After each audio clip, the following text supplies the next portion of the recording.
Itago niya na lamang ako sa pangalang Rafael, kasalukuyang 31 taong gulang. Taong 1995 nang mapagplanuhan namin ng aking mga kaibigang magbakasyon sa isang partikular na puok sa Negros Occidental upang samantalahin ang huling pagkakataong magsama-sama pagkatapos ng aming pagtatapos sa kolehiyo. 5 kaming miyembro sa aming samahan na sina Elena, Miguel, Sofia at Paolo. Pinili naming puntahan muna ang sikat na lawa sa Negros na tinatawag na Balinsasayaw. Wala kaming tiyak na kaalaman patungkol sa tamang daan patungo roon at noong panahong iyon ay hindi pa uso ang mga teknolohiyang nagbibigay ng tamang direksyon, kaya nagtatanong-tanong na lamang kami sa mga taong aming madadaanan hanggang sa napadpad kami sa isang kagubatan. Wala na kaming makitang mga bahay, hindi na rin makadaan ang aming sasakyan sapagkat maraming mga tumbang puno ang nakaharang. Sakto pang naubusan ito ng gas. Wala rin kaming ideya kung paano kami makakalabas sa liblib na kagubatan na iyon, kaya bumaba na lang kami sa kotse at tinahak ang masukal na kakahuyan. Natanaw namin ang isang munting kubo, kaya nagpasya kaming tingnan kung mayroong nakatira doon. Nakakandado ang pintuan ng kubo, ngunit ilang minuto ang lumipas na saksihan namin ang isang lalaking sa tanakoy 40 taong gulang na naglalakad papalapit. Ito ay nakasuot ng asul na kamisetang may mahabang manggas, pantalon at salakot sa kanyang ulo. Buhat-buhat niya ang isang malaking bugkos ng mga patpat sa kanyang kanang balikat. Yan na yata ang may-ari nitong kubo, wika ni Elena. Nabagsak ayon naman ni Paolo. Hinintay namin ang paglapit ng lalaki. Matalim ang mga tingin nito sa amin na animoy tinatanong sa kanyang isipan kung bakit kami naroroon sa tapat ng kanyang kubo. Inilapag nito ang bugkos ng mga patpat sa lupa, sabay-sabay namin itong binati ng magandang hapon. Hindi naman ito nagpakita ng kagaanan ng loob bagkus aaran kaming inusisa ukol sa aming pakay. Ako na ang nagpresenta para ipaliwanag ang dahilan kung bakit kami napunta sa lugar. Ang katuwiran ko'y naligaw kami sa gitna ng aming biyahe patungo sa lawa ng Balinsasayaw. Gumuhit ang kuryosidad sa mukha ng lalaki at saka nagsabing hindi niya kami matutulungan sa pagtuklas ng tamang daan patungo doon sapagkat hindi rin siya pamilyar dito. Pakituro na lamang po sa amin ang daan palabas dito sa liblib na kagubatan manoong kung inyo pong mamarapatin, sana mungkahi ni Sofia ng may buong paggalang.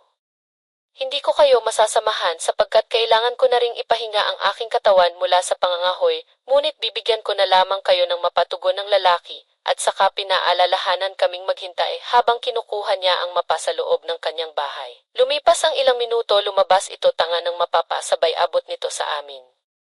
Maraming salamat po dito, agad na wika ni Miguel. Ipinarating din naming apat ni na Elena, Sofia at Paolo ang aming pasasalamat at saka nagpaalam na sa lalaki dahil hapon na nang simulan naming sundan ang direksyon na itinuturo sa mapa na bigay ng lalaki. Naabutan kami ng pagsapit ng dilim kaya nagpahinga muna kami sa gitna ng masukal na kakahuyan. Buti na lamang ay dala namin ang mga travel bags, kaya naglatag kami ng kumot sa damuhan at saka nagpa siyang matulog muna habang pinapalipas ang gabi. Sa kalagitnaan ng aking pagtulog nagising ang aking diwa nang maramdaman ko ang paggalaw ni Paolo na siyang nakapwesto sa aking kanang tabi. Angon ito bitbit nakabukas na flashlight. Nagulat ito nang bigla akong magsalita upang tanungin kung saan siya pupunta. Akala kasi nito'y mahimbing na akong natutulog. Ang sabi niya tutugunan niya lamang ang tawag ng kalikasan. Ganon ba mag-iingat ka, paalala ko rito. It naman para saan pa at mag-iingat, papaniwalain ka pa rin talaga sa mga kwentong katatakutan, sabi nito at pangisi pa. Pinapaalalahanan lang kita, liblib na lugar pa naman kung saan madalas na naninirahan ang mga sinasabi nilang aswang, lalo pang natawa si Paolo sa aking sinabi. Ewan ko Mar, pagkasabi nito ay lumakad na siya papalayo sa aming magkakaibigan. Ako lang talaga ang naniniwala sa mga haka-haka, tungkol sa mga aswang. Nagkalat kasi ang mga sari-saring kwento tungkol dito sa aming probinsya sa Bicol. Ang mga kaibigan ko naman ay laking syudad kung kaya't hindi sila sanay na makarinig ng mga ganito, sapagkat ako rin ay relihiyoso, ipinagdarasal ko na lamang ang kaligtasan ni Paolo. Napansin kong napatagal ata ang pagbabawas ni Paolo, sa sobrang antok din ay nahulog akong muli sa mahimbing na pagkatulog. O nasan si Paolo, ito ang bumungad sa akin pagkamulat ko ng mga mata nang sumapit ang umaga. Baka tinawag lang ng kalikasan, wika naman ni Elena, pero nagpaalam yung kagabi sa akin na magbabawas lamang daw siya, sambit ko naman. Pare-parehong kumunot ang kanilang mga noo kasabay ng paniningin ng kanilang mga mata. Ang ibig sabihin lamang nito ay nawawala si Paolo. Nagpasya kaming apat na hanapin si Paolo sa magkakahiwa-hiwalay na landas. Magkasama kami ni Elena at sina Sofia at Miguel naman ay magkasamang tinahak ang salungat na direksyon. Halos mawalan na kami ng boses kakatawag sa pangalan ni Paolo. Umaasang maririnig kami nito kung nasaan man siya. Ngunit ilang oras na ang lumipas mula nang simulan namin ang aming pagkahanap na bigo kaming mahanap si Paolo. Minalas pang walang signal sa lugar, kaya't hindi namin matawagan ang numero ng telepono ng bawat isa.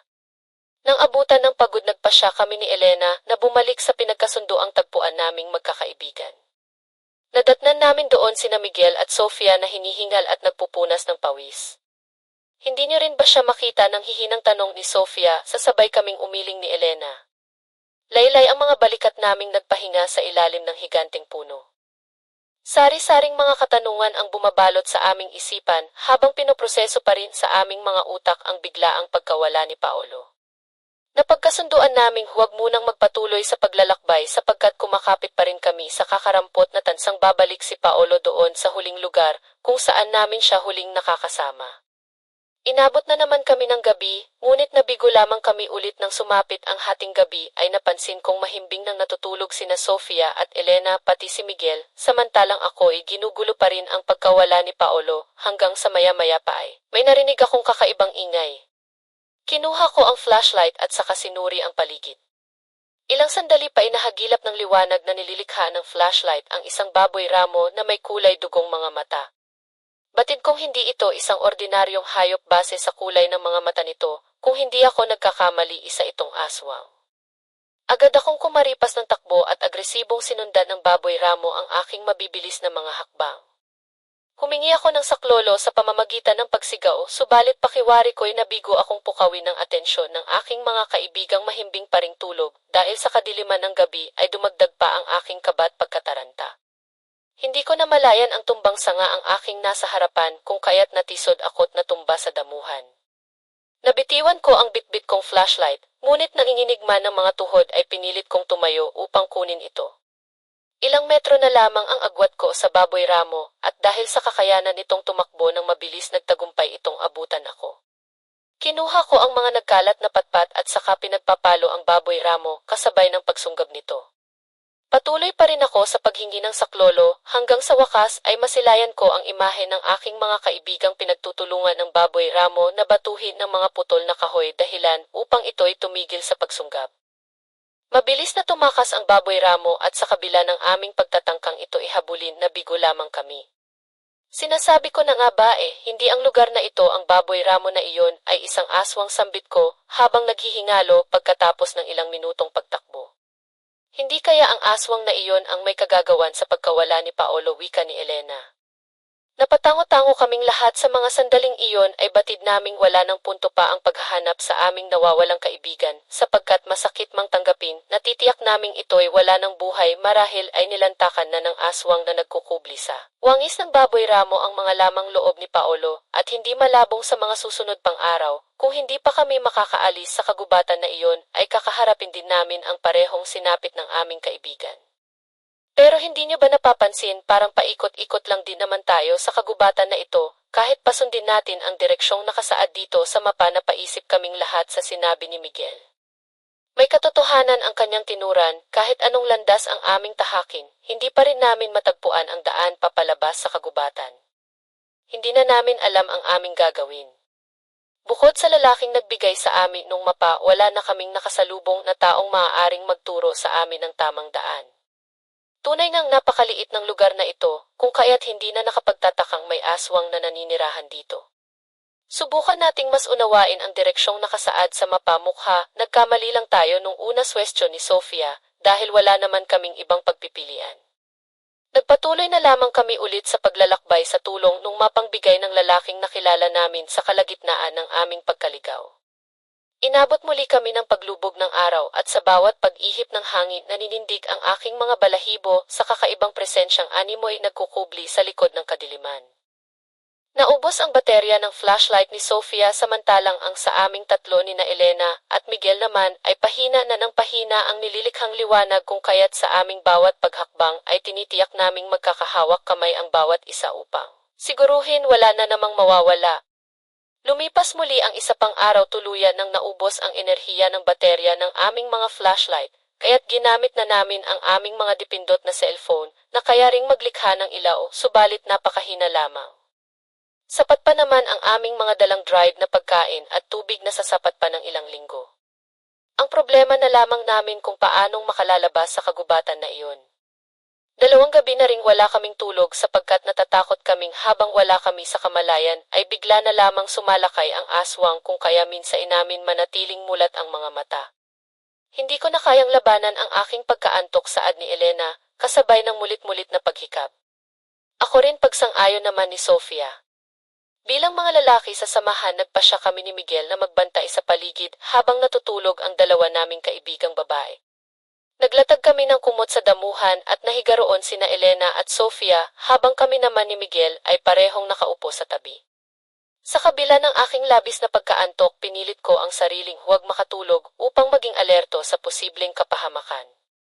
Samantalang si Miguel naman ay napansin kong wala na sa kamalayan at ilang minuto lang ay naririnig ko na itong naghihilik. Gayunpaman hindi na ako nag-abala pang gisingin ito. Sa hindi ko inaasahan ay bigla rin akong nakatulog at hindi ko na maalala ang sumunod na mga pangyayari nung gabing iyon. Nagising na lamang akong hinahanap na nila ang presensya ni Elena. Ang naiwan na lamang ay ang kumot na ginamit nito noong gabi ng kanyang pagtulog at ni anino nito'y hindi na sa amin nagpakita. Kasalanan ko ito kung hindi lamang ako nakatulog mababantayan ko sana si Elena wika ni Miguel habang tumatangis. Nilapitan ko ito at pinaalalahanan na walang may kasalanan kahit ako mismo sinisisi rin ang aking sarili sa nangyari sapagkat hindi ko nagawang tuparin ang aking pangakong babantayan ko sila subalit walang may gusto ng mga nangyari at ang tanging magagawa na lamang namin ay tanggapin ang masalimuot na nangyari.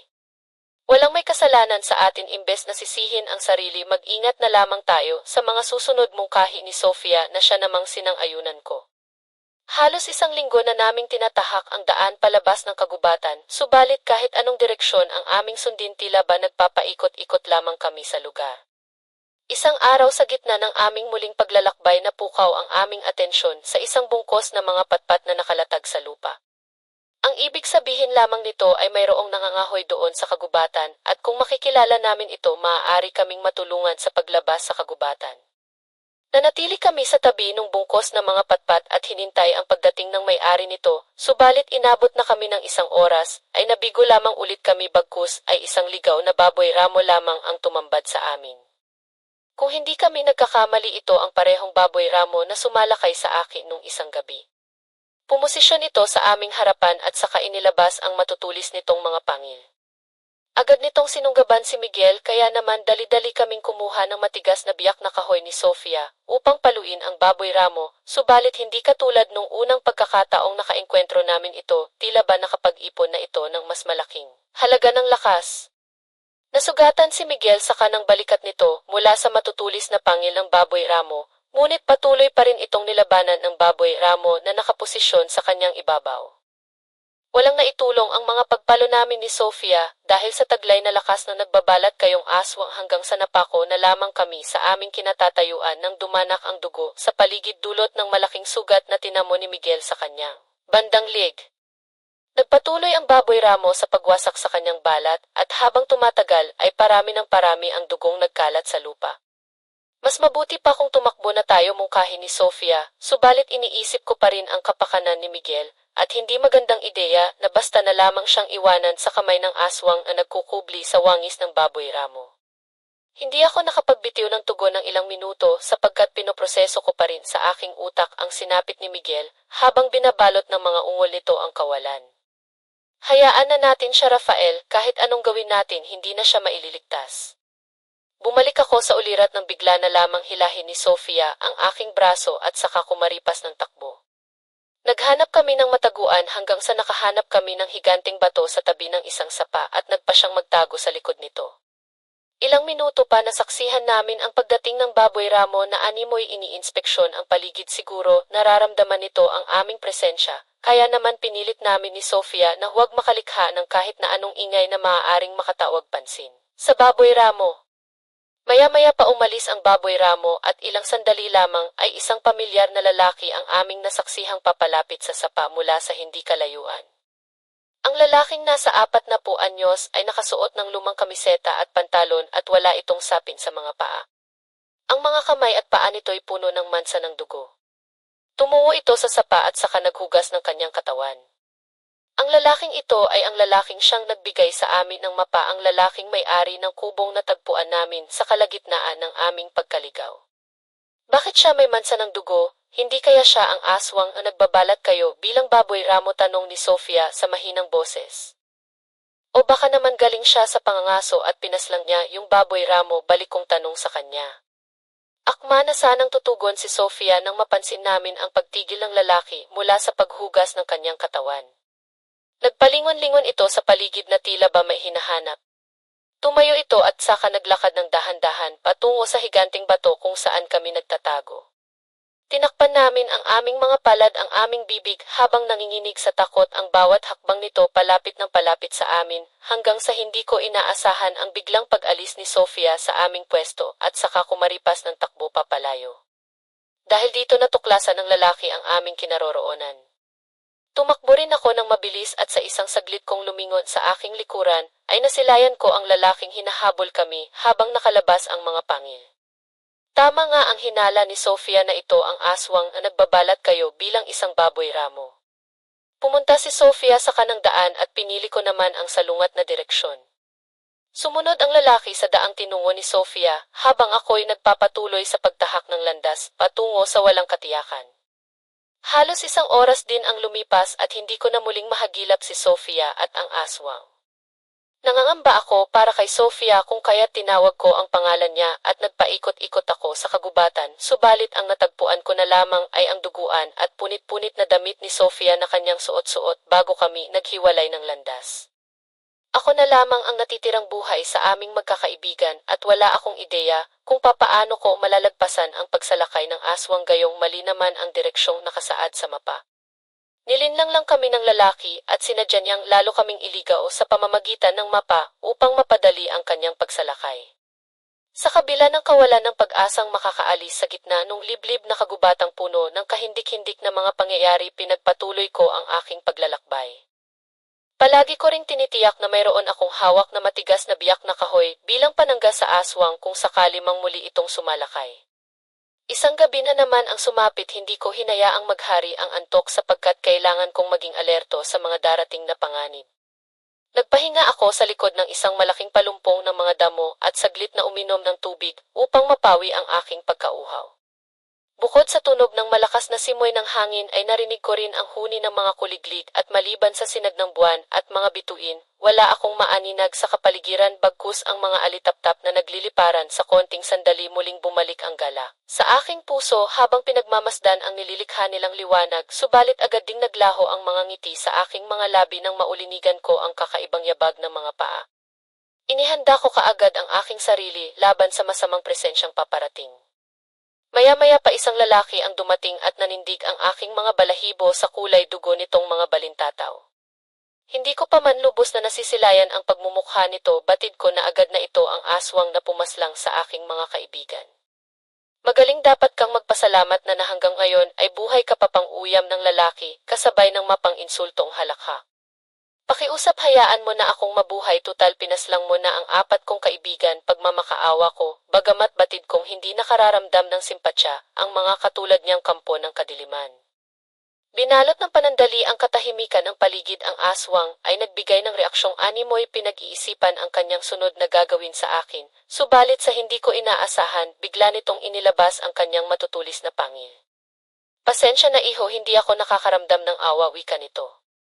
Mabilis akong kumaripas ng takbo at hindi na nag-abala pang maghanap ng mapagtataguan sapagkat batid kong mahahanap niya lamang din ang aking kinaroroonan, bagkus ay nagpatuloy lamang ako sa pagtakbo.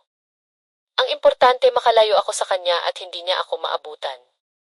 Tumatagaktak na ang pawis mula sa aking noo at nanghihina na rin ang aking mga tuhod, anumang sandali ay maaari akong mawala ng balanse at hindi na makabangon dulot ng labis na kapagalan, ngunit sa tuwing napanghihinaan ako ng loob tumatakbo sa aking isipan ang kagustuhan kong mabuhay pa ng matagal, kung kaya't pilit ko pa ring inihahakbang ang aking mga paa, subalit dumating ako sa puntong wala na akong nagawa ang kahit anong pagpapabili. Tuluyan akong nawala ng lakas at hinayaan na lamang ang sariling yakapin ng lupa. Ang tanging nagawa ko na lamang ay ang sumigaw at humingi ng saklolo, umaasang may makakarinig ng aking hiyaw, at tila ba dininig nga ng kapalaran ang aking hinanaing, sapagkat habang ako'y nakahandusay pa rin sa lupa, isang pares ng mga paang nakasuot ng tsinelas ang nahagip ng aking mga mata.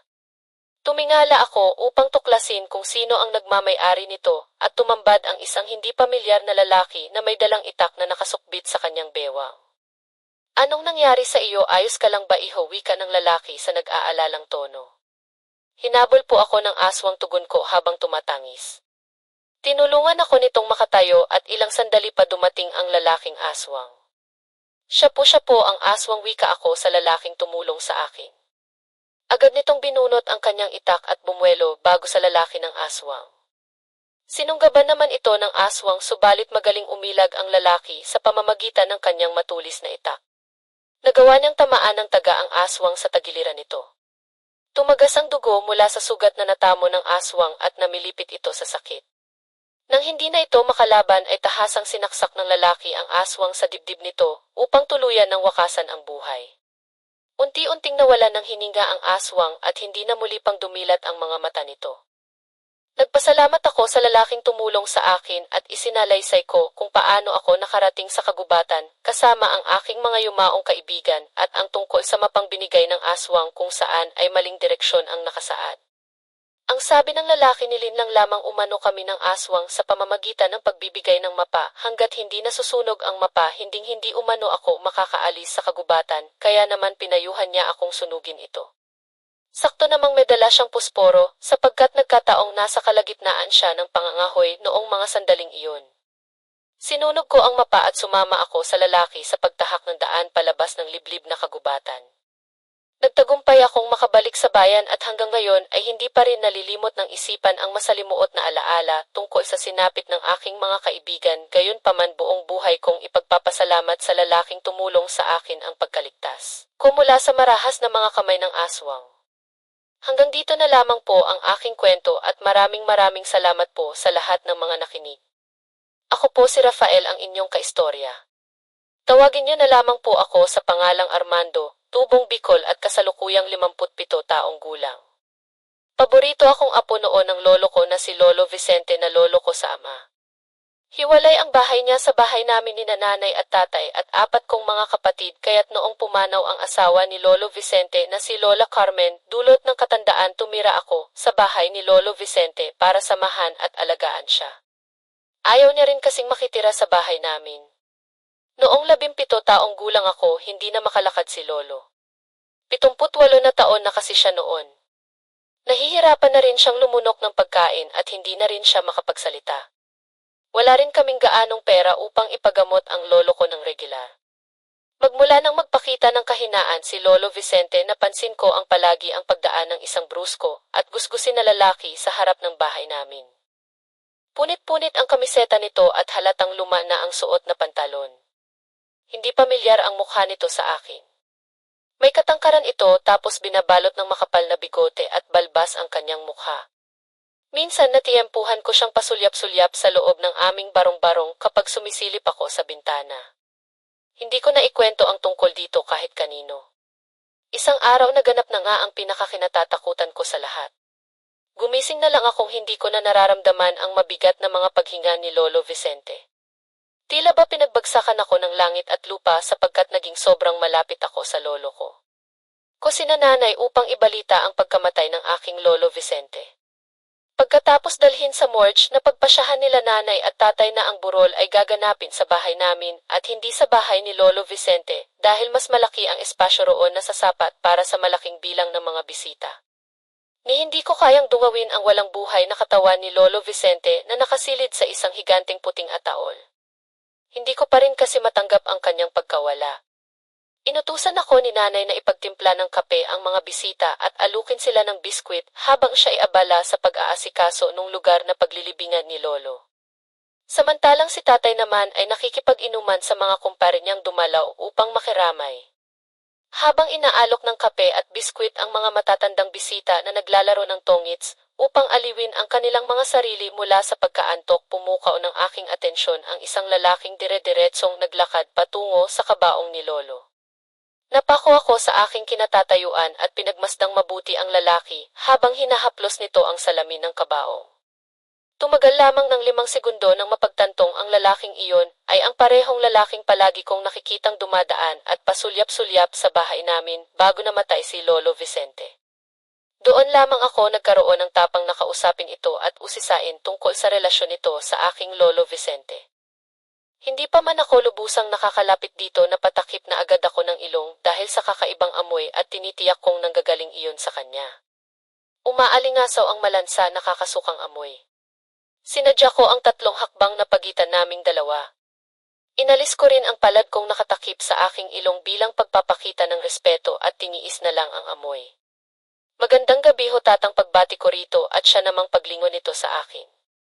Pasensya na ho kayo pero hindi po kasi kayo pamilyar sa akin, mangyari ho bang sabihin nyo ang inyong relasyon sa yumao kong Lolo Vicente, puno ng paggalang kong tanong. Tumagal ng ilang minuto bago ito tumugon at sa kanito sinabing matalik akong kaibigan ng lolo mo, iho. Muntikan ko na maitakip muli ang mga palad ko sa aking ilong dahil sa mabahong amoy na nilikha naman ng kanyang hininga na animoy bulok na karne ng hayop. Ipinagtaka ko rin ang sagot nito dahil hindi naman ako nakakita ng senyales na malapit sila sa isa't isa ni Lolo. Napatango na lang ako't inalok siya ng kape pero bago pa man siya sumang-ayon, pumagit na sa aming pag-uusap ang lasing na si tatay at wala sa wisyong inanyayahan nung makiisa sa kanilang inuman. Sumunod naman ang lalaki. Hindi ko nakitang tumagay kahit isang baso ang lalaking inanyayahan ni tatay na uminom. Pinapanood niya lang ang mga kasamahan niyang lasing na magkwentuhan. Hindi rin siya nakikiisa sa kanilang pag-uusap. Nakatitig lamang ito sa kanila na animoy ng husga. Nanatili akong gising ang buong diwa hanggang sa sumapit ang 12 ng gabi. Nagsiwian na ang mga nagsusugal. Nakatulog na rin sina tatay at ang mga kainuman niya maliban doon sa lalaking nagpakilalang matalik na kaibigan ni Lolo Vicente. Nakaupo lamang ako sa harap ng kabaong ng lolo ko dahil ako ang nagsisibantay. Maya-maya pa lumapit sa akin ang lalaki at iminungkahing matulog na raw muna ako't siya na raw ang magbabantay. Hindi ko tinanggap ang kanyang voluntaryong tulong pero nagpumilit ito at habang tumatagal ang pag-uusap namin sumasakit ang ulo ko sa matinding amoy na dulot niya, kaya naman hinayaan ko na lang ito at ipinaubaya sa kanya ang pagbabantay. Pumasok ako sa kwarto ng bahay dahil sobrang malamig ang simoy ng hangin sa sala kung saan nakaburol si Lolo Vicente. Mahimbing akong nakatulog hanggang sa nagising ako ng 3 oras ng madaling araw. Wala pa rin sa sariling mga ulirat ang lahat. Bumalik ako sa sala upang kamustahin ang kalagayan ni Lolo Vicente. Gayon na lamang ang aking pagtataka nang hindi ko na mahagilap ang lalaking nagsabing siya na raw ang magbabantay sa kabaong. Dumungaw ako sa kabaong ni Lolo sa unang beses dahil may nararamdaman akong kakaiba. Sa kabutihang palad, maayos pa ring nakahiga ang bangkay ni Lolo Vicente sa loob ng higanting ataol. Hindi na muling dumalaw ang lalaki, gayon paman ipinagkibit balikat ko na lamang ang kaduda-dudang pagkatao nito. Sa pangalawang araw ng burol ni Lolo, dumating ang matandang si Lolo Tomas. Kilala ko si Lolo Tomas dahil kainuman ito noon lagi ng lolo ko noong malakas pa ang pangangatawan nito. Hindi naman nagkakalayo ang kanilang mga edad pero maayos pa ring nakakalakad si Lolo Tomas sa tulong lamang ng manipis, ngunit matibay na kahoy na nagsisilbi niyang tungkod. Si Lolo Tomas ay kilalang antinggero sa lugar. Malakas din ang kanyang pang-amoy sa presensya ng kakaibang mga nilalang katulad ng mga aswang. Nang dumungaw ito sa kabaong, gayon na lamang ang pagbabago sa timpla ng reaksyon nito. Bumaling ito sa akin at nagtanong kung mayroon umano akong napansing kakaiba sa mga bisita magmula noong unang araw ni Lolo. Naikwento ko sa kanya ang tungkol doon sa mabahong lalaking nagpakilala bilang matalik na kaibigan ni Lolo Vicente. Sayang at nakalimutan kong tanungin ang pangalan niya. Nasabi ko rin ang tungkol sa pagmumungkahi nitong bantayan ang kabaong ni Lolo Vicente na siya ko namang sinang-ayunan. Napasinghal si Lolo Tomas kasabay ng mulit-muli niyang pag-iling na tila ba dismayado sa aking tinuran. Hindi ka dapat basta-bastang nagtitiwala sa mga estranghero. Iho, hindi mo natitiyak ang tunay nilang mga bagay sermon ito sa akin. Hingi ko ng paumanhin ang aking pagkakamaling ginawa. Pagkatapos ay sa mahinang boses isang bagay ang ibinunyag ni Lolo Tomas. Ninakaw raw ang bangkay ni Lolo Vicente. Napakunot ako ng noo at dumungaw akong muli sa kabaong upang patotohanan ang winika ng matanda. Nandito pa naman po ang katawan ni Lolo Vicente at pagmamatigas ko. Nililinlang ka lamang ng iyong mga mata ang nasa loob ng kabaong na iyan ay isang simpleng puno ng saging lamang, ngunit nagmimistula itong katawan ng patay sa mata ng mga ordinaryong tao. Napabalikwas ako sa sinabi niyang iyon ni Lolo Tomas. Ang hinala niya umano na ang lalaking ikinuwento ko ay isang uri ng aswang na kung tawagin ay balbal. Base kay Lolo Tomas ang balbal daw ay isang halimaw na nangunguha ng mga bangkay upang kainin pagkatapos nakawin ang patay. Papalitan umano nila ito ng puno ng saging na nagmimistulang ordinaryong bangkay sa paningin ng mga tao. Malakas umano ang mga pangamoy nito na siyang kanilang ginagamit upang tukuyin ang isang taong may matinding karamdaman. Pagkatapos ay babantayan nila ito hanggang sa pumanaw upang lasapin ang patay nitong katawan. Pinanindigan ako ng balahibo nang malaman ang tungkol dito. Binilinan ako ni Lolo Tomas na huwag ipaalam sa aking mga magulang ang tungkol sa balbal na bumisita sa burol ni Lolo Vicente. Pinayuhan din niya akong maging maingat sa susunod na pagkakataong makaengkwentro ko ang estranghero. Tumagal ng 5 araw ang burol bagamat hindi lingid sa aking kaalaman na ang pinaglalamayan namin ay isang simpleng puno ng saging na lamang. Tanging si Lolo Tomas lamang ang kayang maglarawan sa tunay na itsura ng nasa loob ng kabaong dahil sa pambihira nitong kakayahan. Hindi naman kalayuan ang sementeryong pinaglibingan ni Lolo Vicente. Nasa 5 minuto lang ang gugugulin kung lalakarin ito kaya siguro napalapit kami sa aswang dahil malapit lang sa amin ang sementeryo kung saan maaari siyang magpakasawa sa mga bangkay na nakabaon sa ilalim ng lupa. Minsan ay naisipan kong hulihin ang balbal noong hating gabi na itiniyak kong mahimbing nang natutulog ang aking pamilya. Kinuha ko ang isang itak sa kusina at nag-ingat na hindi makalikha ng tunog na maaaring pumukaw sa kanila. Pagkatapos ay sinindihan ko ang lampara at palihim akong lumabas ng bahay. Tiniis ko ang pagod na 5 minutong paglalakad upang tunguhin ang sementeryo at nang naroon na ako'y nagtago ako sa likod ng isang malaking nitso. Hindi nga ako nagkamali matatagpuan ko roon ang parehong lalaking nagnakaw ng bangkay ni Lolo Vicente. Marahas itong naghukay sa lupa gamit lamang ang matutulis na mga kuko habang ako'y tahimik na nagmamasid. Napatigil ito mula sa kanyang ginagawa at napatingin sa paligid na tila ba may napansin siyang kakaiba. Mas hinigpitan ko pa lalo ang aking hawak sa itak at lampara. Ilang sandali pa ay umalingasaw ang pamilyar na mabahong amoy sa paligid, isang senyales na malapit na sa akin ang aswang na balbal. Inihanda ko ang aking itak at akmang patutugisin ang dahan ng taga ang aswang nang hablutin ako nito sa ulo at agresibong ibinalibag sa lupa. Nabitawan ko ang itak at hindi ko na nagawa pang kunin ito mula sa aking paanan dahil mabilis akong bumangon at kumaripas ng takbo papalayo dala ng takot. Sa kabutihang palad hindi naman ako nito naabutan. Yun ang una at huling pagkakataong sinubukan kong makipagbuno sa balbal noong panahon ng aking kabataan.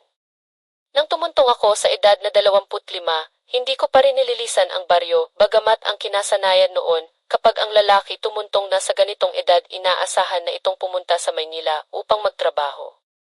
Aksidente ko kasing nabuntis ang nobya kong tubong Bicol din noon.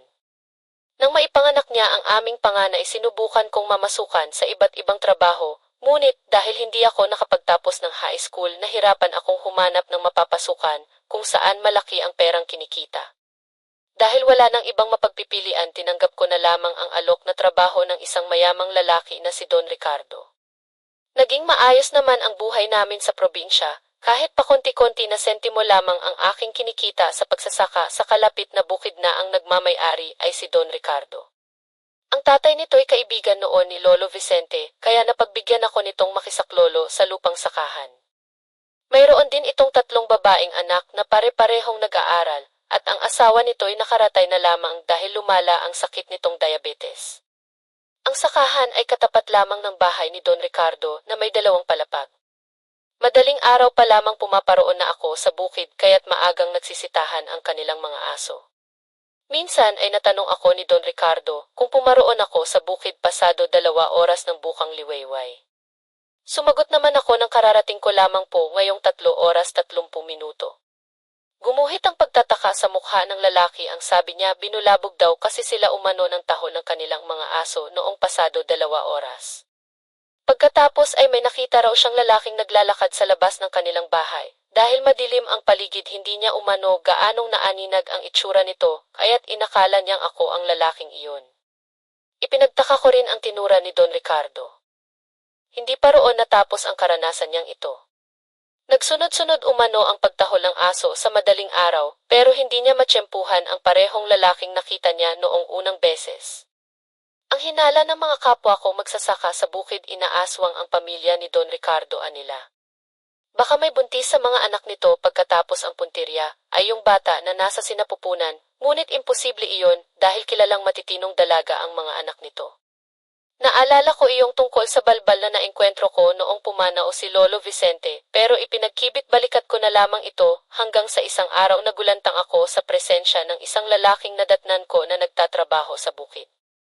Maraming taon na rin ang nakalilipas, ngunit wala pa ring ipinagbago sa itsura nito na animoy hindi nadagdagan ang edad. Ipinakilala ito ng mga kasama ko bilang si Victor, ang bagong magsasaka sa bukid. Pangisingisi ito sa akin, ngunit hindi ko man lamang ito ginantihan ng ngiti. Sariwang-sariwa pa sa utak ko ang pagkatao ng lalaking iyon. Siya yung balbal na nakasagupa ko noong ako ay 17 taong gulang pa lamang. Batid kong puntirya niya ang asawa ni Don Ricardo na may matinding karamdaman, kaya ito namasukan bilang magsasaka sa bukid. Matinding pagpapaalala ko kay Don Ricardo na mag-ingat mula sa lalaki. Sa kasamaang palad, wala akong mailapag na katunayang ang lalaking iyon ay hindi isang ordinaryong nilalang lamang. Ipinagtaka naman ni Don Ricardo ang aking mga habilin at ang sabi pa nito'y kahit gusgusin daw ang lalaki, walang sinuman ang may karapatang husgahan ng pagkatao nito. Lumipas ang 3 araw, binalot ng pakikiramay ang pamilya ni Don Ricardo. Gumulantang sa baryo ang balitang patay na ang asawa nito dulot ng malubhang karamdaman na diabetes.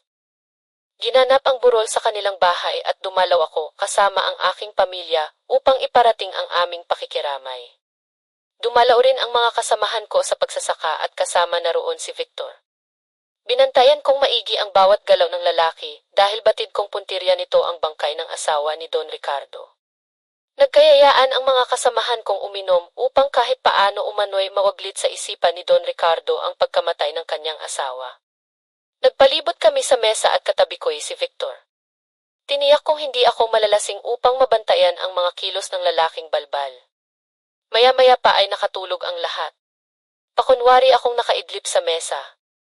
Naramdaman ko ang pagtayo ng katabi ko sa silya na si Victor. Narinig ko ang yabag ng kanyang mga paa na naglalakad patungo sa kabaong ng yumaong asawa ni Don Ricardo. Palihim kong minulat ang aking mga mata at nasaksihan ko ang paglabas ng kanyang mga pangil at matatalas na mga kuko. Nang sandaling iyon ay agad akong tumayo at binunot ang dala kong itak na nakasuksok sa taluban nito. Naibaling nito ang kanyang atensyon sa akin nang marinig ang ingay na nilikha ng pagbunot ko ng itak. Nanlilisik ang mga mata nitong animo ihanda ng manunggab anumang oras. Hindi mo ba ako naaalala, Victor? Ako yung batang nakipagbuno sa iyo noon sa sementeryo, matapang kong saad. Hindi nalingid sa aking kaalaman ang tunay mong pagkatao, Victor. Kung sila ay kaya mong linlangin, pues ako hindi. Bitbit ang itak sa aking kanang kamay, kumaripas ako ng takbo, papalapit rito, upang sana iambahan siya ng taga. Ngunit bilis itong nakailag kaya't natamaan ko lamang ito ng maliit na sugat sa kanyang kaliwang braso. Naglikha ng ingay ang aming pakikipagbuno sa isa't isa, kaya't nagising ang ilan sa mga bisita. Agad silang umawat sa pagitan naming dalawa at bigla na lang naglaho ang mga pangil ni Victor, pati na rin ang matatalas nitong mga kuko. Tumagas ang dugo mula sa manggas ng kanyang kamiseta at naalarma ang mga tao. Isang balbal ang taong iyan, balak niyang nakawin ang bangkay ng asawa ni Don Ricardo upang lantakan pangumbinsi ko sa mga tao, ngunit umakto silang mga bingi at hindi ako pinakinggan. Abala sila sa pagbibigay ng paunang lunas sa sugat na tinamo nito mula sa aking pagtaga. Ang sabi nila dala lamang ng labis kong kalasingan ang aking mga inasal. Umaktong animoy inosenteng biktima si Victor at nagpadala naman sa kanyang panglilinlang ang mga tao.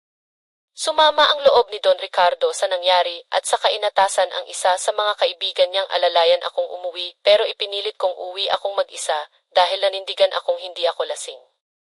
Noong sumunod na araw ay dinalaw ako ni Lolo Tomas. Nabalitaan niya umano ang pakikipagbuno ko kay Victor. Mayroon silang alitan ng yumaong ama ni Don Ricardo, kaya't hindi ito dumalaw sa lamay. Ipagpaumanhin ko ang hindi ko pagkukwento rito na muli kong nakaengkwentro ang balbal na una kong nakilala noong pagpanaw ni Lolo Vicente. Ang sabi nito'y hindi sasapat ang kahit pa ilang taga upang talunin ang balbal.